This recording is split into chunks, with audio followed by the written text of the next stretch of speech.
everyone and welcome back to another video. I am so excited to unbox some stuff today that I got from Etsy. This isn't even all of the stuff that I have coming, but I do have quite a few videos kind of planned with different little projects that I'm doing based off of granny squares. So naturally, I had to order some granny squares. Now, I actually know how to make granny squares myself. I know how to crochet. I'm aware of how to do it. This is strictly and surely an act of laziness. Here is proof that I do in fact know how to make granny squares. This is the first one I ever made. I don't have it blocked or anything.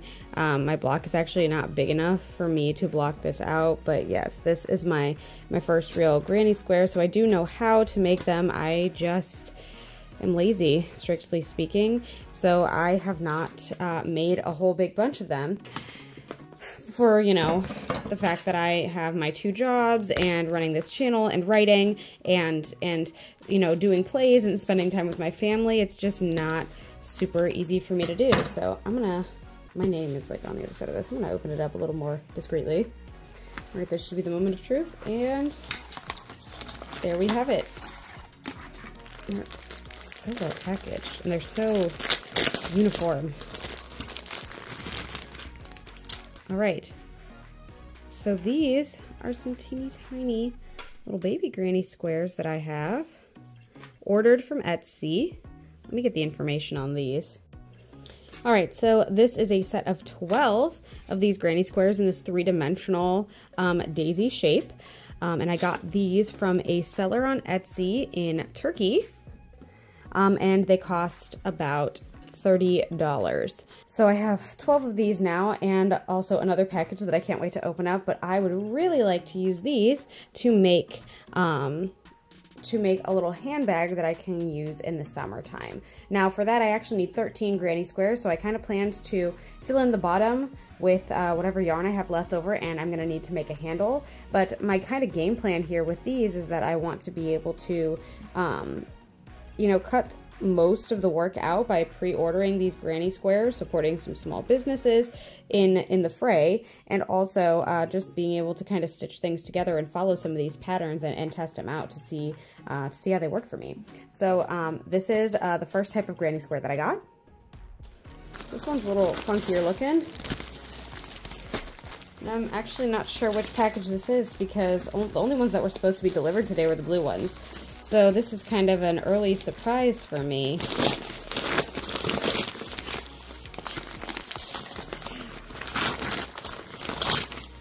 Wonderful. All right, so these are my roses. It looks like they came with a bunch of little freebies. How cute. Let me move these out of the way here a bit.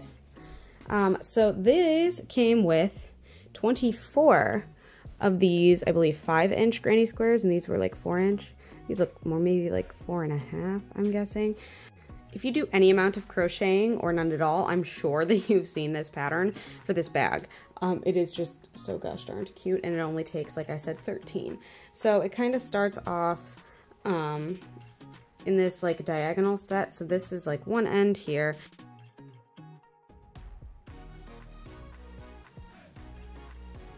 There's going to be like the strap, probably on both sides, just to kind of keep things even, that I'm going to do in whatever matching yarn I have to fix up this granny square. But all I'll need to do then is to stitch up in between the granny squares to create a full bag. Yo, check out this color match. I really wasn't expecting to have one this good. This I think I got in like a pack of like extra yarns that I got off of eBay back when I first started like messing around with crocheting in general, and I just wanted some like selection. Hot take, obviously I don't have these specific colors, so I'm not making an exact replica. I'm just trying to make a square. You know what's so funny to me is that I crochet so irregularly that I forget how to slip knot every single time.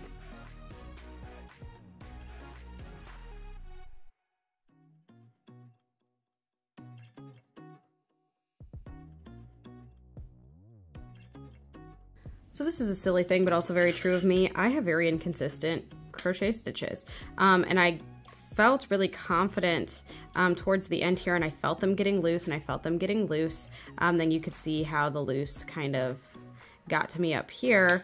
And I don't know what it is. I'm just like, I'm afraid of tension, I guess.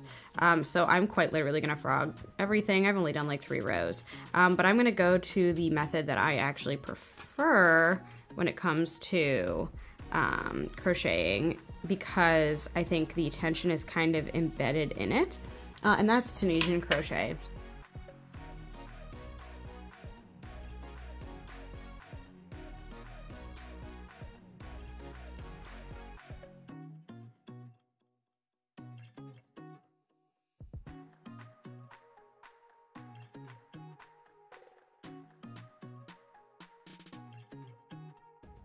Took me a couple seconds to get back in the groove of this one, but I mean, look at how much more even that is. It looks so much better.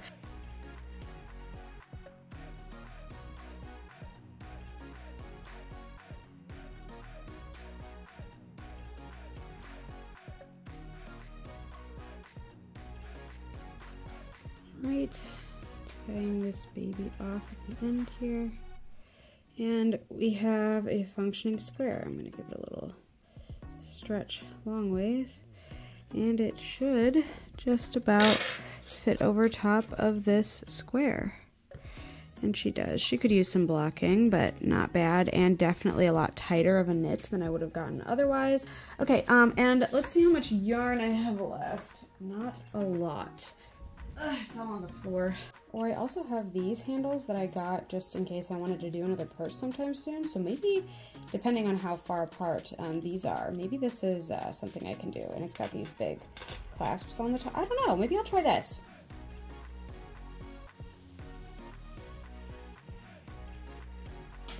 All right, we've got everything connected. Now I'm just going to flip this over top, and you can kind of see the shape of our bag coming together. It's gonna wrap around like that, and we're just gonna sew up the sides. I'm gonna do a quick run through of how I do that before hyperlapsing through the majority of it. I'm gonna start at the base here. So I just have this thick tapestry needle, and I do not tie anything in the ends. Instead, I go through and I try to line up the stitches as best as I can. Let me get you a little bit closer to that. So you can see I grabbed from this corner stitch, and I'm gonna move across to this corner stitch, and I'm just taking if there's like these little V's here, I'm just going on the upper V closest to the inside. So you can see like the outside I have the 3D, inside it's more recessed. So then I'm gonna cross over, go into the corresponding stitch, slide through, and I'm gonna pull this pretty close to the end. And when I get down here, I'm just going to tie this into a knot. Double knot it for security right at the base here. And then we're gonna start sewing. So, obviously this is a little bit different. Closer to the corners, I am gonna try to keep it pretty close together. So I'm just going about, you know, 1 stitch up.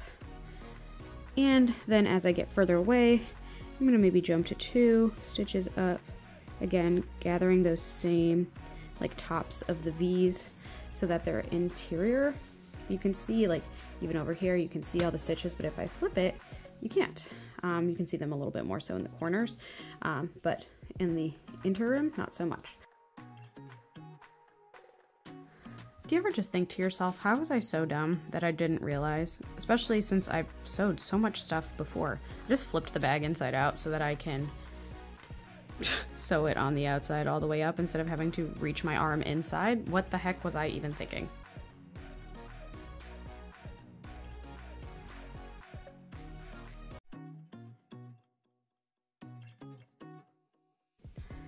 Finishing touches. Let's trim off any extraneous yarn. I got this guy over here for a little trim. Pretty good. And a decent shape actually, all things considered. Now we just need to flip her inside out so that the 3-dimensional puffs are on our outside here. Look how cute. And time to add these guys, which are just slightly too small, but not awful. So I'm gonna slip it in one side here. And the other, just I am regretting sewing all the way up here. I love this shape. I love this like round bag thing, but I think I want this to be open. So I'm gonna cut these stitches out. Just cut the top knot, and I'm peeling all the way back down to the base here.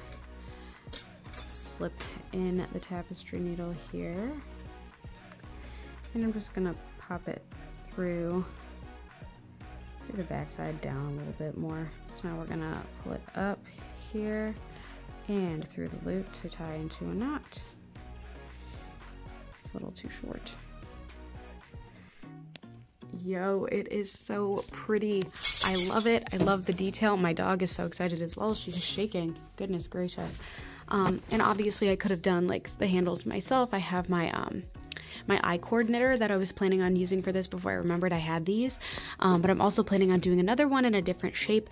This video is already so long, so I'm probably going to split this into 3 parts doing my 3 different projects. So this is my granny square bag.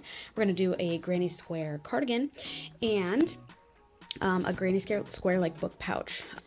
But I'm so excited, and it opens with like a reasonable amount of space in there. I could definitely fit a lot. The base is not like super noticeable because again it's kind of on the bottom. You can still see it obviously on both sides, but yes, I love the way that this turned out, and I'm super excited. And that's all I had for you guys today. Thank you so much for watching. If you like what you saw, feel free to like and subscribe. I do put out new videos every Sunday at noon Eastern Standard Time, and I would love for you to be here for the next one. Thanks again so much, and I hope to see you then. Bye.